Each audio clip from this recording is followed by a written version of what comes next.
put yourself out there. What is that like? What is that So, feedback like?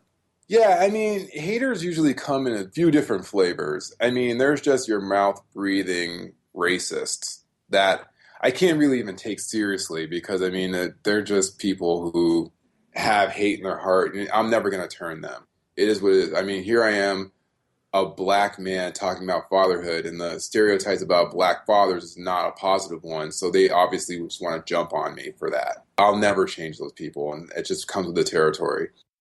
I just brush those guys off. Then there's the bloggers. There are bloggers who don't like me for many reasons. I also brush them off too because oftentimes a lot of it's like too quick, too soon. Like I've only been blogging for 2.5 years, and I write for Today Parents. I write for HLN.com. I write for Huffington Post and all these different publications, Good Men Project, Parents Magazine. A lot of it's coming quickly. It's like, who is this guy? Who does this guy think he is? Why do you want to get famous for showing a picture of what he should be doing as a dad? He's a joke and blah, blah, blah, blah, blah. I can't really be bothered with that because my message is bigger than what they're about. My message is always like, don't worry about me. Worry about why you're worried about me. You're a grown-ass man, grown-ass woman. You should be worried about what you're doing and not worried about what I'm doing. So I just worry about my message. These people, we're talking about like 5%. The overwhelming majority of people who follow me, they love my mission, they love my message, they love my voice. You know, mainstream media also loves my mission and they love my voice too. That's really what matters. How has having your kids involved in all of this affected everything? Do you worry about them? Like maybe they don't want to be in a viral photo? Yeah, and you know what? That's a really, really good question. And I think that for people who are in the public eye now, when I never really expected to be in the public eye as a blogger, I just figured I'd just be a blogger. But now that I am that guy or one of those guys, I always think about my daughters. My 4-year-old will see photos of herself on the internet, or she'll see herself on TV when I'm getting interviewed and they show like some B-roll and it's like, you know, we did a spot for Ford Motor Company, and like she's in it and she's like, oh, you know, I'm in it. But as she grows older, she may not be a person who wants to be in the spotlight. Like a perfect example is my wife. I don't talk about her very often because she's an extremely private person. I think she embraces what's happening, but I think she also finds it a little uncomfortable for her at times. She's like, listen, do your thing. I'm happy for you, all that good stuff. But, you know, I don't really want to be in the spotlight. She's kind of like a background person. I don't know if my daughters will turn out to be more like her or if they'll be more like me. They're too young really to tell right now, but I guess time will tell. I'm curious to know about balancing work and family life. Mm-hmm. I've seen people on the internet, and you've probably seen them too. Like if you go to YouTube, for example, you'll see these guys scaling buildings with no kind of safety gear, and they're videotaping everything, and they're doing crazy stuff just so they can put it up on YouTube. Yep. Do you find yourself doing that now that you know that you have an audience? I imagine that would be very, very intriguing to a lot of people, and you might find yourself doing. For me, I think that my readers are really savvy and my followers are really savvy, and I think they would know that the BS from a mile away. Like if I'm trying to just do something salacious to get them to share it and have it become viral 2.0, that's kind of the reason why I don't do a lot of product reviews on my website. I do some, but unless if it's something I really, truly, truly believe in, then I will. But oftentimes I don't. I try to keep it to the message of fatherhood. I see that people do that, and I don't want to be a guy who turns out to be like a sideshow. And I think that eventually with the viral picture, it got to a point where it was almost turning that way, where it's like, hey, get that guy with a viral photo in here and let's have him do a baby wearing contest. It's like, no, I'm not going to be, that's not what I'm not going to be your circus clown. Like, this is not what it's about. It's about the message of what it means to be a good, involved dad, not like, hey, check out this dude with a baby carrier. Like, that's kind of, so you have to balance that. You have to make sure that your message always stays on point. What about the increased scrutiny? Does that concern you at all, that you have to be the perfect father? Like, you can't mess up now? Oh, no. I mean, well, there's a couple of things. That's a really good point. I think oftentimes people, especially parenting bloggers, want to give the message of that they're perfect. And I'm just not perfect, man.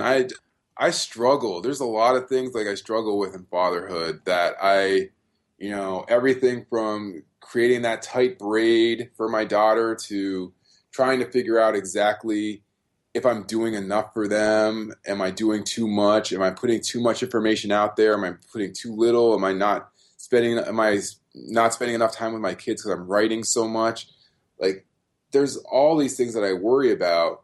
There's people who, I think any popular blogger will say this, is that there is a faction of readers of mine, probably a very small minority, I'd say like maybe under 2 or 3% of the 100% of them, who are just sitting with their arms folded, waiting for me to screw up. Like, this guy seems like he's all that. I can't wait till he screws up so I can be the first one to be like, see, I told you, he's not as perfect as he makes himself out to be, see?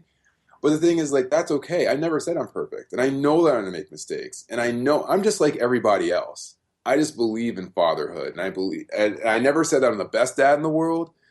What I will say is that I love being a dad. And that's really the message.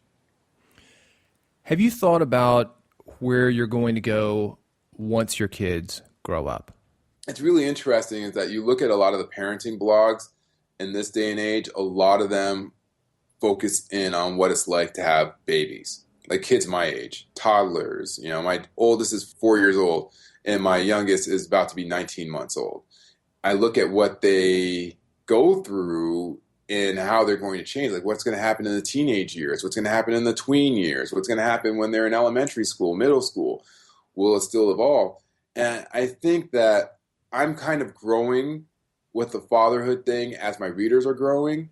And I think that we're going through this together, and it's just an evolution process of what it means to be a good dad. And it starts from the moment you get that positive pregnancy test from your wife or your girlfriend. That's when the chips are down on whether you're going to be a good dad or not. It's from that moment forward. And it goes all the way into where my dad is now with a son who's 40 years old and me, who it never ends.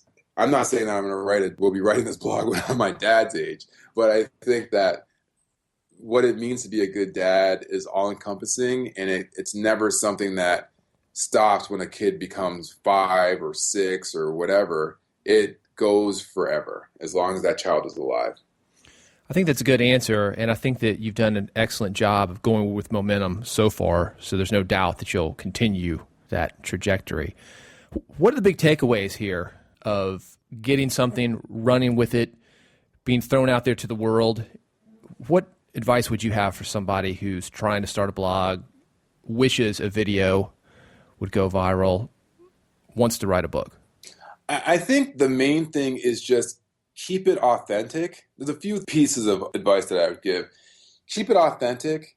Be you. If you curse when you write, curse when you write. But don't be the person who's like, oh, I feel like I should curse just because it's salacious. Like, don't do that. If that's who you are, that's who you are. You want to talk about your kids, you want to talk about your love for, playing with cats all day, then talk about it. Just be you. Have a strong take. Just don't be the milquetoast person like, oh, I don't want to offend anybody, because guess what? You're going to offend somebody. There's no way around it. No matter what I post, I'm going to offend someone. And I think I used to be really sensitive about offending people. And then I finally realized, like, listen, there's no way around it. Like, people are going to be pissed off about what I have to say sometimes. But the beauty of it is that the people who love you, who are going to be following you to the ends of the earth because they believe in your message, they believe in your authenticity. If you do go viral, and it's like, I've never sat in a room twisting my mustache thinking like, ooh, let me create the next viral video, next viral photo. It's like, it just happens. If you try to duplicate something, it will never work. It will never work. And to be honest, after that experience, I really don't want to go through it again. It's like, there was not one website, MSN.com, Yahoo, where I didn't see that picture. I just was done. But now my advice is just be you, start a blog, be interesting, find someone who's doing something that's similar to what you're doing that you admire, and learn from that person. That's what I did with this blogger when I reached out to her for a guest post. I admire her, and I still admire her to this day. I think she's the best parenting blogger on the planet. Jill Smokler, she writes the parenting blog Scary Mommy. She's just a brilliant blogger. I think she's the best parenting blogger on the planet. I wanted to be like her, and I asked questions. I did all that stuff. So she was just an amazing influence on me. So I would tell someone who wants to be successful, whether it's business blog or lifestyle blog, parenting blog, find someone who you admire and reach out to them and learn from them and go from there. I think your blog, DaddyDoinWork.com, is a great example of that. That's one of the reasons that I wanted to have you on a podcast for entrepreneurs was your authenticity. I remember going to your site and you had a FAQ, I guess we'll call it, where you talked about a date in college that didn't go so well. So I'll just leave it at that. It's at DaddyDoinWork.com. But I went back earlier today, and it still cracks me up, man. I think that the honesty, it's like this guy isn't perfect. He's real, and everybody can relate to it. So good job on that. I think we're on this planet, this floating rock in the sky for a limited amount of time. I think so many people live in fear of being judged, fear of failing, fear of not being accepted. But in doing that, you live such small lives. It's just like, why not just go for it? You're going to fall on your face. I've had so many embarrassing mess ups that are just, I still shake my head when I think about them. But the thing is like, at least I'm living. And I look back on it, like when I'm dead, I can sit back or dying on my deathbed, like I'll be out of breath, like, whew, I went all out. You don't regret the stuff that you do as much as you regret the stuff that you don't do. So just go for it, just be you, and just go for it and see what happens. Life is a lot more fun that way. Well, if you want more of Doyin Richards, DaddyDoinWork.com is the website. The book, Daddy Doin Work, Empowering Mothers to Evolve Fatherhood, available at Amazon, Barnes & Noble, wherever books are sold. Doyin, thanks for being here, man. Oh, David, it's my pleasure. Thank you so much for having me. That was Doyin Richards. Cool guy. Check him out. The book is called Daddy Doin Work, available everywhere. We'll have it linked from the show notes at redpodcast.com/115.